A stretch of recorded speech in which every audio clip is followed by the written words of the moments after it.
किसान भाइयों, इस वीडियो में जानेंगे क्या हम 40 दिन की सोयाबीन में भी डीएपी डालकर लाभ ले सकते हैं। तो बने रहिए मेरे साथ। स्वागत है आपका मेरे चैनल किसान भारत की जान पर। नमस्कार किसान भाइयों, सोयाबीन हो चुकी है 30 से 40 दिन की। कहीं पे 40 दिन की है और कहीं पे 40 दिन से कम पे है, और कहीं कहीं पे जहाँ डबल बुआई है, सोयाबीन की डबल बुआई की गई है, वहाँ पे 30 दिन की होगी। लेकिन सभी जगह लगभग 8 से 10 दिन का गैप है, अंतर है, मतलब सोयाबीन बुआई में। तो इस समय एक महत्वपूर्ण जानकारी मैं आपको देना चाहता हूँ। तो ये महत्वपूर्ण जानकारी है किसान भाइयों, क्या इस समय हमें डीएपी का फायदा मिल सकता है? क्योंकि बहुत जगह देखा गया है किसान भाइयों की बोने के बाद से ही हमें इतना टाइम नहीं मिला कि हम सोयाबीन में डीएपी डाल सकें या अन्य कोई खाद डाल सकें, क्योंकि बहुत बारिश हुई इस बार। हर्बिसाइड डालने के बाद कुछ लोग ने प्लान किया होगा कि हम खाद डाल दें, डीएपी डाल दें, यूरिया डाल दें, एनपीके डाल दें, तो लेकिन बारिश के कारण वो डाल नहीं पाए। तो क्या अब हम डाल सकते हैं इस 40 दिन की फसल में? तो किसान भाइयों इस समय डीएपी डालना फायदेमंद होगा या नुकसानदायक? वैसे नुकसान तो डीएपी करता नहीं है, फायदा ही करेगा। लेकिन फायदा करेगा तो कैसे करेगा?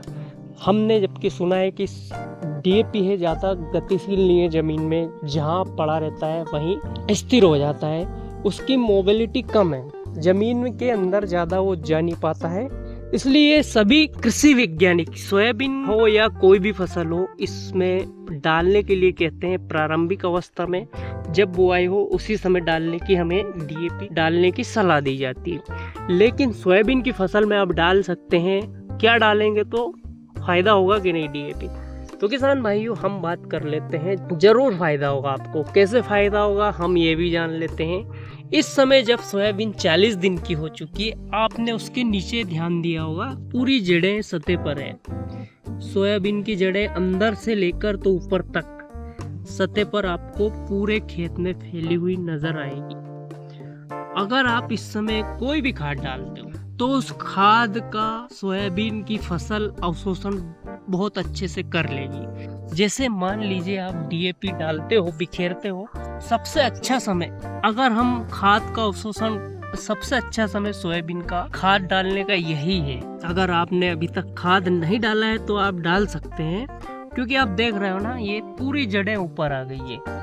ये जड़ें, उप जड़ें, सहायक जड़ें, ये पूरा गच्छा हर सोयाबीन के पौधे के नीचे आपको दिखाई देगा। जैसे ही आप खाद डालेंगे तो ये जड़ें इसका अवशोषण करना स्टार्ट कर देगी।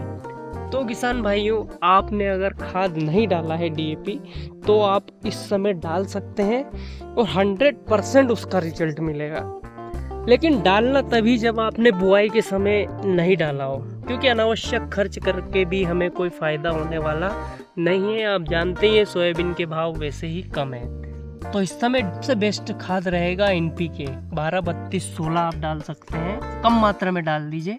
लेकिन आपने अभी तक नहीं डाला है तो इस समय डाल सकते हैं, क्योंकि इस समय आपको जड़ें जो दिख रही है बहुत जल्दी अवशोषित करेगी खाद को, और इसका जो रिजल्ट है आपको बहुत जल्दी दिखने को मिलेगा। साथ ही साथ इस समय प्रक्रिया हो रही है फूल वाली, तो फूल बनने में तो मदद मिलेगी ही सही, पोषक तत्व अच्छे से मिलेगा। और साथ ही साथ आपने जब एनपीके डालोगे तो उसमें पोटास रहेगा, तो दाना भी अच्छा बनेगा, और साथ साथ में आपका जो फसल की चमक है वो भी अच्छी बनेगी। तो इस समय आप बेझिझक डीएपी डाल सकते हैं।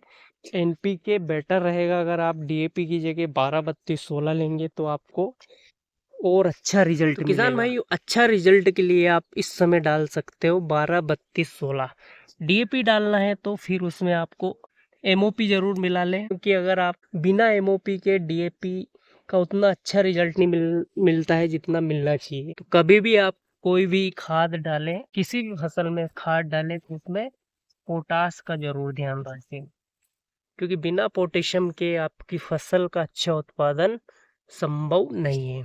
धन्यवाद किसान भाइयों। वीडियो कैसा लगा? वीडियो अच्छा लगा हो तो लाइक करिए और हमारे चैनल को सब्सक्राइब करिए।